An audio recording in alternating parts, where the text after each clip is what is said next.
సరైన సమయంలో నిర్ణయం తీసుకోవటం లేదన్న గడ్కరీ. ప్రభుత్వాలు అని ఆయన ఉద్దేశం అంటున్న బీజేపీ.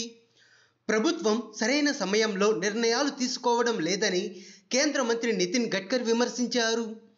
ఇటీవల ముంబైలో association of consulting civil engineers ఆధ్వర్యంలో జరిగిన నాట్కాన్ 2022 కార్యక్రమంలో ఆయన మాట్లాడుతూ, ప్రభుత్వం సరైన సమయంలో నిర్ణయం తీసుకుంటే అద్భుతాలు చేయవచ్చు అని వ్యాఖ్యానించారు. మనం అద్భుతాలు చేయవచ్చు, అందుకు అవకాశాలు ఉన్నాయి. నాణ్యతతో రాజీ పడకుండా ఉత్పాదకత ఖర్చును తగ్గించుకోవాలి. సమస్య అంతా ప్రభుత్వం సరైన సమయంలో నిర్ణయాలు తీసుకోకపోవడం వల్లే వస్తుంది అని అన్నారు.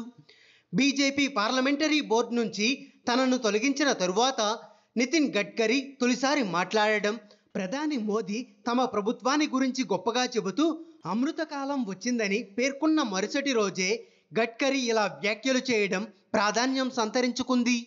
దీంతో బీజేపీ నేతలు నష్ట నివారణ చర్యలకు దిగారు.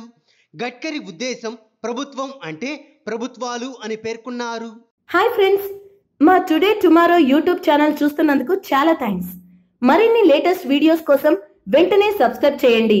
అలాగే ఈ బెల్ ని కూడా రింగ్ చేసేయండి. మా నోటిఫికేషన్స్ అన్ని మీ మొబైల్లో వస్తాయి. అలాగే మా వీడియోస్ మీకు నచ్చితే లైక్ చేయండి, షేర్ చేయండి, నచ్చకపోతే కామెంట్ చేయండి.